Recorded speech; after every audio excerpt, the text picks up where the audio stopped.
Hello and welcome to the Kit Locker, a podcast of Blacksite Media. My name's Simon Roberts. And my name's Jason Blackiston. And we are continuing our trawl through the equipment of the SAS's SP team in the period 2000. I know you like a nautical metaphor. That's a very good one. He's always on the hunt for a nautical metaphor.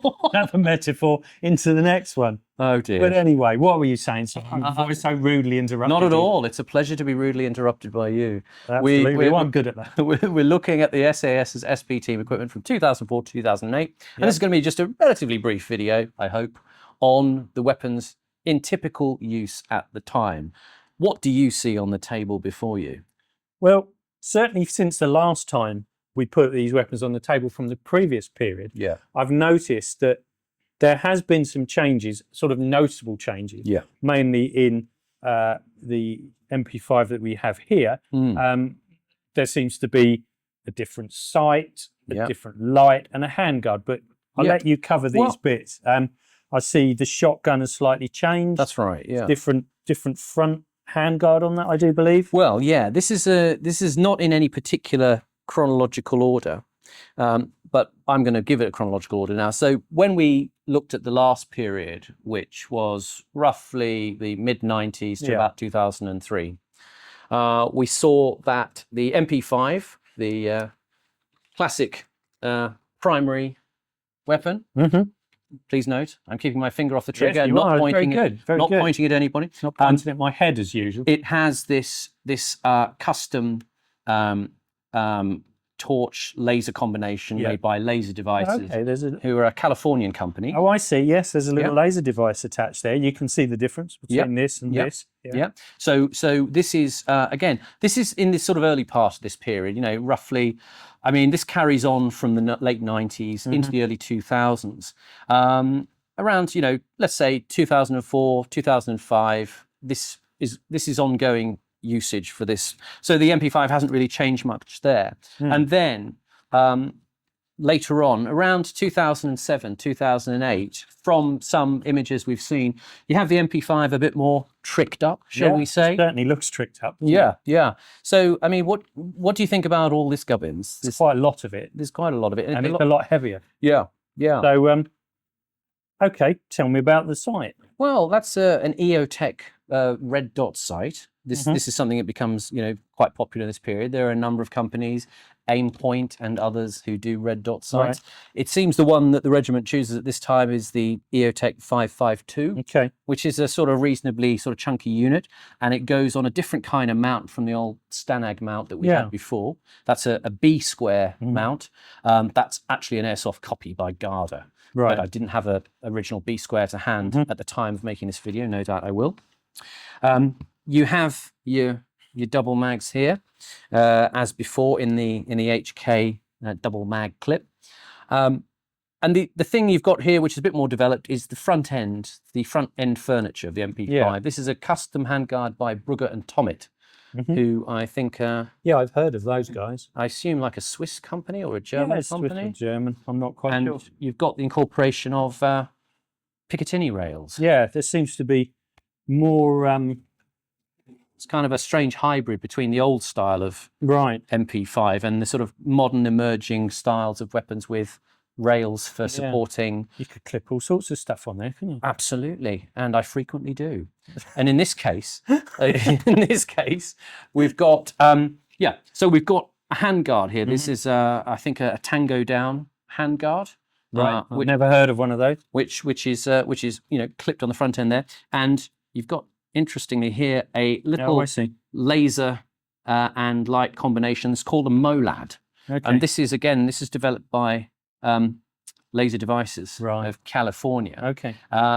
This is, again, it's a relatively short-lived thing, but you have the ability to have a simultaneous laser and torch, or you can have the laser or the torch and so on.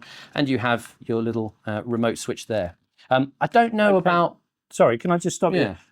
Was this was this in use at the same time as this laser, or was there a slight overlap? It could have been, but it seems like the weapon equipping changed. Okay. Roughly somewhere in the mid 2000s. I don't quite know where, but the photo reference I've seen is from about 2007 with this specifically in use. I mean, as you say, I don't know how much this is beneficial for the purpose of shooting. It looks very busy around here, doesn't it? It does rather, yeah. Look busy. I mean, you see sometimes people also, don't have the hand grip on. They just, have the actual light underneath. And here's a point where I'm just going to sort of pause because I've forgotten to put something on the table. Doesn't matter. And now I'm going to get it. Right. Okay. Where has it gone? Yeah. Okay. We can cut this in. Another option for the illumination at the front end is this, which is probably familiar to a lot of regular Army users as the LLM-01 by Oerlikon, which is, again, a torch laser and infrared laser combination, which you often saw on the SA-80, the standard British Army rifle in places like... What was this called again? An LLM-01, I think. I just wanted to make you say that. Yeah. It's difficult. It's a laser light module. Okay. Yeah. So it can be used in conjunction with night vision goggles with the laser. Correct. Yeah. As can this, and you see in some of the reference pictures, some people have these, on some troopers have these, and some have the laser devices version. Okay. Who knows? Which is better or worse or not? Yeah, they're great. I think that I've certainly used an MP5. Just sort of rattled some rounds down a range. Yeah. I've used one in America. I've used one in Switzerland. Trained with one there, and I'd find all this very disconcerting. I think I'd prefer this sort of more sleeker approach with the torch there, rather than less this gubbins there. Less weight on the top. Yeah, I mean, I think it's personal preference. So this seems a lot more comfortable. Yeah. Than somehow hooking your hand round, whether there was any technique that I'm unaware of that was used to manipulate that sort of system. And I don't know. The thing is, really, this is again another one of those points in this period where there's a sort of ending of the use of the MP5 family, really. And after this, you start to see the change towards some higher caliber systems. Yeah, or I should say lower caliber systems, but higher velocity systems. Yeah. People have heard of DeMaco and so on, who and was it the C7 or the C8, Canadian sort of adaptation of the M4 platform. Again, I don't know great detail on these things, but I know that there were sort of changes towards the equipping in the SP team role. I suppose towards that.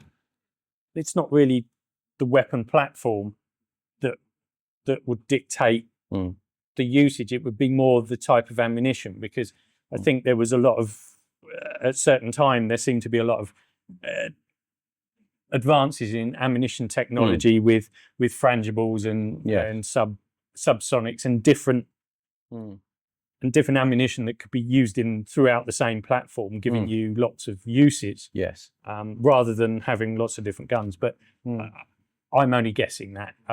Someone in the comments can sort of probably tell us exactly why they shifted away from this. I'm sure this still has a place even today. Yes, and continues to have all over the world. It's been a very successful system, as we understand, for your sheriff's department somewhere in the US to your counter-terrorist unit in the Far East. I think it's one of the sort of iconic images, isn't it, really? It's like the MP5 will be forever associated with the Special Forces. Yeah. Whereas in the last video we spoke about it, you kind of said that it was designed for the border guards. It was a very compact. Yeah, compact weapon made for a very specific use, and it just spread from there. But anyway, I mean, we could waffle on about weapons. There's people that know a hell of a lot more than us, and there's some good videos out there. Absolutely, and of course, I mean, these are just find out about these. These are just replicas, and we've attached some of the real world parts to them with a little bit of grinding and modification.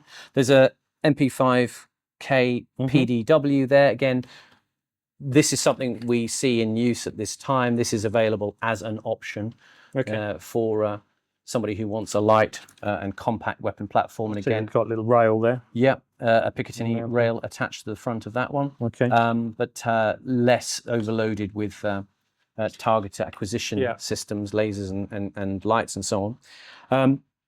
If we look at another thing in this period is we are still looking at the Remington 870 shotgun. Okay. It seems in the early part of this period, like before, we had the long version of the Remington here with a Surefire handguard at the front. The handguard has changed slightly. It's now black and grey, as opposed to just black. And it's still slung on a bungee cord. Later on in the period, you see in some references, there seem to be more of just these shorter versions. Yes. Now, I don't know much about shotguns in this respect. I mean, it's more suited to a method of entry usage. With a barrel that long, you're not going to be able to do much more than shoot a hinge off, are you? Really? Now, in one of our early videos, I made a bit of an error regarding shotguns, and you might want to explain it to me in view of the whole world who are now watching. Not that important. You referred to an MOE shotgun as a Magnum choke, and I think there's a bit of a grey area about that. Choke, as I understand and always have understood, is a restriction in the end of the barrel to tighten the group of shot from a shotgun. It keeps the shot together, stops it spreading out. So you have different chokes for different spreads. And obviously, if you put a method of entry round like a Hatton round up through a choked barrel, it's gonna explode. Make a bit of a mess. Yeah, it's gonna split the barrel and probably got a slight whiff of the hospital about it. Yeah. That was because I picked up that information from a TV program which talked about an MOE shotgun. And described it as having a Magnum choke. And well, perhaps that taking means it face value. There's different types of shotgun cartridge. Some are standard, some are Magnum. So whether that applies to the breech or so, I don't quite know what the chap would have been talking about. But this is the thing that maybe some shotguns have different purposes. Within the scene. You're going to have a MOE shotgun, that's solely designed for method of entry with a short barrel, easy to handle. You can put it up against a door hinge, a door handle, shoot through with a Hatton round, put all that energy into the hinge, and deal with the door. Whereas I'm not quite sure of the tactics used, what the slightly longer shotgun would have been used for. I don't know that. This is one of those opportunities where we throw it open to you in the comments. If you know better than us, please feel free to correct. I mean, Simon's obviously seen these in the pictures. You've replicated what you've seen. We just need to know exactly the tactics behind having two different types of shotgun. That would be something very good to find out. Absolutely. You also see police using similar shotguns to this, but this is very short versions. But again, everything may have been used on this table. The last piece is our standard sidearm, which is still the Zig 226 with an extended magazine.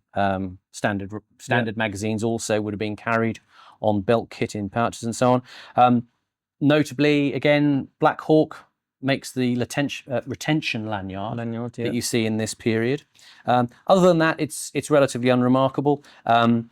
You've also got to remember that in the last video, in the late 90s to early 2000s, we saw that illumination, surefire lights have been added to the pistol at the front. That's more or less seems to have been withdrawn in this period, and the pistol's been simplified back to its function as a sidearm. So to some extent, there's some complication added and some simplification. So there's not a huge amount between the two periods. Sort of got a little bit more modern illumination, perhaps some more, kind of to sum up, we've got some more universal systems on here that they can clip various different torches, lasers, accessories onto there. Perhaps even camera system. I've seen pictures of camera systems used for training.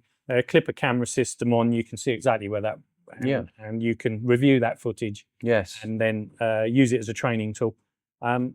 But otherwise, I think we're just about covered that. Pretty much covers it. Yeah, as I say, it's again part of that period of where certain types of equipping end, and while I'm sure the regiment has plenty of Heckler and Koch weapons in its armory still, in this particular role, it seems to fade away to be replaced by other kinds of 5.56 millimeter M4 platform or something like systems, as do the police as well. I doubt they've thrown them away. Yes, I don't think so. They're pretty nice things to have if you've got an armory. Absolutely. So thank you very much for joining us for this little review of weapons. We will see you in the next video. And remember, like and subscribe. And we'll join you in a moment. Right.